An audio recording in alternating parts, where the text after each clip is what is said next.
Оксана Самойлова с Джиганом с 2010 года.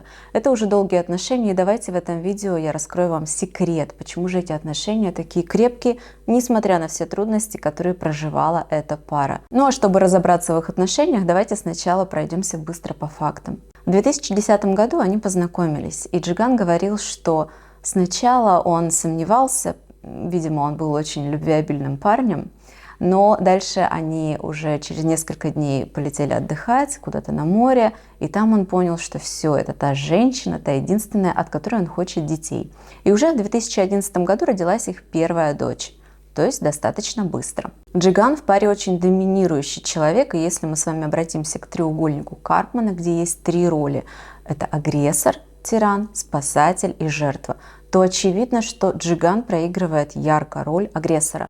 Потому что Оксана рассказывала, что он не разрешает ей выходить куда-то из дома, то есть посидеть в кафе, в ресторане с подружкой и вообще иметь подруг. Он ограничил полностью ее общение вне дома. Именно так поступает агрессор.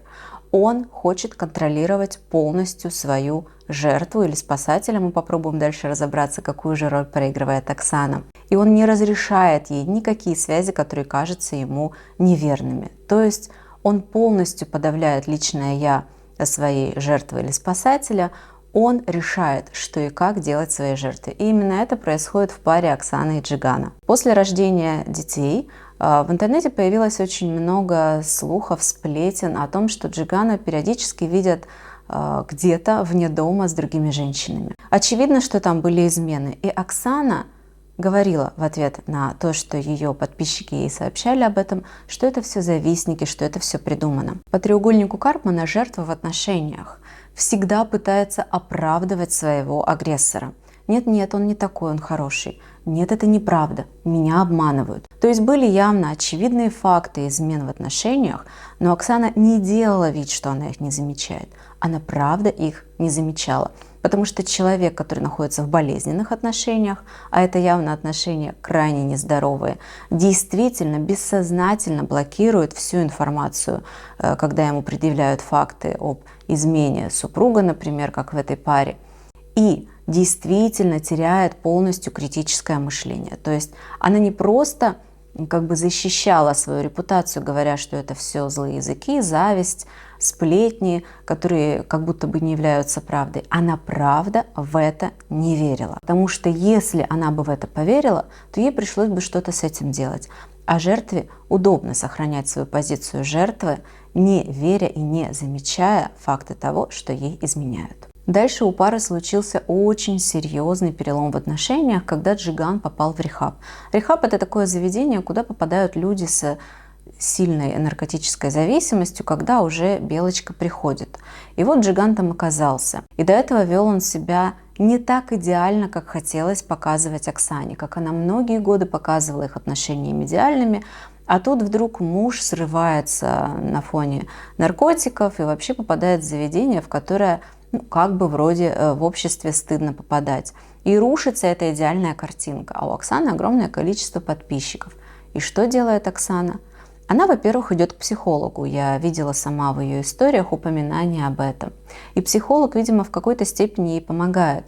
Потому что после этого Оксана начинает активно выходить в свет, в люди, встречается с какими-то девочками, ходит на мероприятия и все это показывает в своих соцсетях. То есть совершает попытку выйти из семьи и завести какие-то еще связи вне семьи. Но дальше пара мирится, случается примирение. Почему? Потому что из больных отношений, из нездоровой формы отношений крайне сложно выйти. И, видимо, Оксане поддержки психолога было недостаточно. Видимо, терапия шла неуспешно.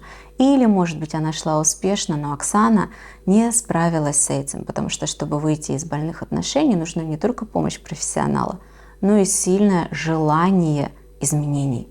Но Оксана с этим не справилась, и пара помирилась. Когда подписчики стали спрашивать: «Оксана, что изменилось? Как ты можешь такое простить?» Оксана вышла в сеть вместе с Джиганом, и они сказали: просто, ребята, мы не идеальные. Вот да, мы так живем. Безусловно, люди все не идеальные, но только люди в сильно больных отношениях могут терпеть и продолжать. Конечно же, Джиган очень сильно извинялся. Агрессор не хочет терять свою жертву, и он всячески возвращал ее. Агрессор умеет, когда ему нужно, притвориться просто замечательным кавалером. Он снова дарил ей какие-то потрясающие красивые подарки. Он обещал ей, как цитируя его слова, перестать бухать, перестать употреблять наркотики. И Оксана поверила. Вероятно, еще ее мотивировала иллюзия, что нужно сохранять отношения ради детей. Потому что если обратиться к ее биографии, она выросла в семье, где с папой долгие-долгие годы не общалась, не поддерживала отношения. Соответственно, в семье папа был исключенным человеком. То есть его исключили из семьи, возможно, он исключился сам. Мы этого не знаем. И, конечно же, когда девочка растет в семье, где у мамы с папой такие сложные отношения, где они не расстаются, поправьте меня, если я не права, но мне кажется, что я видела информацию, что ее папа страдал алкогольной зависимостью. То есть она выросла в семье, где не было примера здоровых отношений. Но ее мама поступила намного правильнее с точки зрения психологической зрелости. Она вышла из этих нездоровых отношений.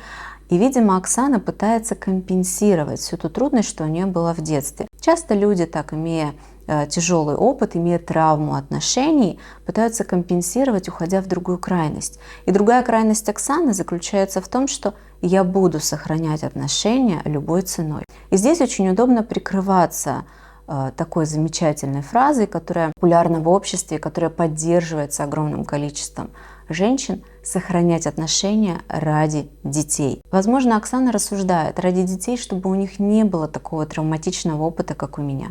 Но здесь, конечно же, это поведение в корне неверное, потому что ребенка намного больше травмирует жить вместе с папой, который страдает наркотической зависимостью, алкогольной зависимостью, который изменяет маме, в семье, где мама закрывает глаза на все то неуважение, которое оказывает к жене муж, чем жить в семье, где мама вышла из нездоровых отношений. Оксана транслирует своей аудитории позицию: будь женой, которая покладистая, которая заботится о спокойствии мужа, которая домашняя. Если муж сказал не ходи туда, которая прислушается к мужу. Оксана всячески старается быть хорошей мамой. Недавно я видела в ее историях, что она пошла на какой-то праздник детский в школе к ребенку на выступление и сказала, что она не пропускала ни одно выступление своих детей. И она гордится этим. Смотрите, какая крайность. В жизни бывают разные ситуации. И если мама пропустит какое-то выступление, это не значит, что она плохая мама. Это значит, что жизнь разная. И впадать в какие-то крайности — это всегда лакмусовая бумажка, что человек живет в идеалистических убеждениях. Это жить из позиции «все или ничего». Это жить из позиции «я не прощу себе ни малейшую ошибку». Это огромное количество напряжений. Итак, мы прошлись кратко по фактам. Из того, что я вам рассказала, можно очевидно видеть, что Джиган и Оксана Самойлова находятся в крайне нездоровых созависимых отношениях. Созависимость в разумной степени есть в каждой паре. Но когда этой созависимости становится слишком много, когда люди буквально растворяются в друг друге, то это больные, нездоровые отношения, которые случаются из-за травмы отношений. Что такое отношения вообще? Это, как вы видите сейчас на экране, два кружочка. Кружочек — это внутренний мир человека. И в норме здоровая созависимость — это когда кружочки соприкасаются, но относительно немного, как сейчас на рисунке. То есть мы с тобой сливаемся, мы с тобой растворяемся друг в друге, но при этом у меня остается большая часть моего личного внутреннего мира. Это когда есть близкие, крепкие отношения вне семьи, подруги, друзья, близкие люди. Это когда есть личные увлечения. Кстати, Оксана Самойлова всячески старалась показать себя в интернете как успешная бизнес-вумен. Расскажу вам немного сплетен. В одной из ее компаний работала моя знакомая. И она рассказала, что бизнес был крайне неудачным финансово. Показать, что есть какая-то финансовая активность, чтобы объяснить свое финансовое благополучие. Оксана в принципе любит все на показ. И это свойственно людям в нездоровых отношениях, так как где-то в глубине своей души они прекрасно понимают, что отношения болезненные, как хромая лошадь, нестабильные, невозможно идти ровно и гладко в балансе. Но чтобы легче самому это не замечать, они всячески пытаются на показ показать, что нет, у нас все идеально, у нас все замечательно. И вот в таких, как пример, нездоровых отношениях, как у Оксаны и Джигана, соединение этих кружочков внутреннего мира человека с партнером, внутренним миром, происходит очень сильно. То есть вот это слияние становится существенно больше, чем личная часть, то, что не касается партнера. И тогда как объяснить, почему люди не выходят из таких сложных отношений, почему люди живут с наркоманами, почему женщины, допустим, да, как в этом примере, живут с наркоманами, почему женщины живут с алкоголиками, почему женщины прощают измены? Потому что если человек при такой схеме выйдет из отношений, а каждый наш выход из отношений – это разрыв, как рана. Эта рана должна потом зарасти. Так вот, если человек в таком типе отношений выйдет из отношений, представьте, сколько в этом кружочке останется пустоты. И хватит ли ресурса эту пустоту заполнить? Потому что в норме, когда мы переживаем разрыв, восстанавливаемся, обретаем новые связи, новые близкие отношения, мы снова становимся полным кружком. Так вот, выйти из отношений, где ты полностью слился с партнером, практически полностью, крайне сложно, слишком большая рана будет, и у человека не хватает ресурсов. Именно поэтому в этих ситуациях нужен психолог. Это новые близкие отношения. Психолог помогает заполнить, помогает взрастить ту часть кружка, которая разрывается от выхода из больных отношений. И вот здесь мы с вами можем понять, в чем же секрет крепости отношений Оксаны и Джигана. Почему они такие крепкие, так долго вместе, так много детей, и так много закрывает Оксана глаза на поступки ее мужа. Потому что настолько нездоровые отношения очень больно разорвать. Эту боль обычно люди не могут пережить в одиночку. И если из таких отношений выходит, то, как правило, человек либо впадает в религию, то есть религия заменяет ему это слияние, либо быстренько входит в такие же больные отношения. И тут возникает вопрос, а почему в больные? Может быть, следующий партнер будет лучше, с более здоровой психикой? Нет, мы притягиваем к себе в партнеры людей с похожим уровнем психики, с похожей травматизацией, количеством травматизации. И если Оксана сегодня может быть только в таких нездоровых отношениях, то и следующие отношения будут такими же, потому что партнер с более здоровой психикой покажется ей крайне скучным и неинтересным.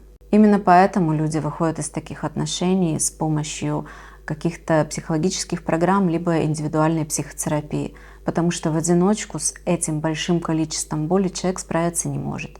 И вот она, крепость оттуда, что без друг друга мы жить не можем. Мы слишком много сливаемся, мы слишком травмированы, и мы друг для друга как костыль для человека, который, собственно, хромает, имеет какие-то проблемы, да, с опорно-двигательным аппаратом. Поэтому, когда вы видите крепкие пары, многие из них — это очень сильно травмированные люди, которые держатся слишком крепко друг за друга. Но есть, конечно же, исключения. Люди, которые с здоровым уровнем психики, которые в хороших отношениях, с уважением, взаимопониманием, доверием.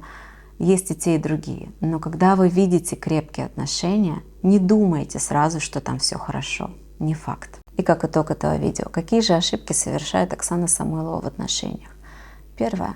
Она закрывает глаза на все то неуважение, предательство, отсутствие доверия в отношениях, которое, собственно, там происходит. Вторая ошибка. Она пытается показать себя идеальной. Она стремится к идеальности, которой не существует.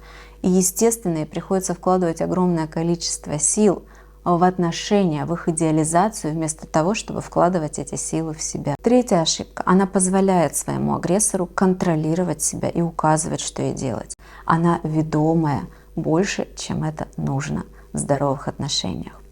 Ну а если вы хотите проверить, какие ошибки вы совершаете в отношениях, то я собрала 19 самых распространенных ошибок. Хотите проверить? Готовы узнать, что вы или ваш партнер делаете не так?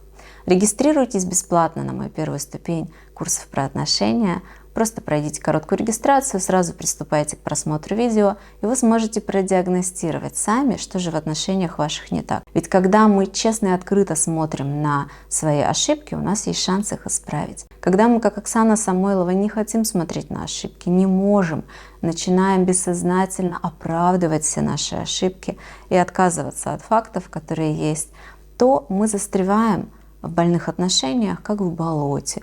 Потому что, чтобы что-то изменить, нужно сначала заметить, что не так.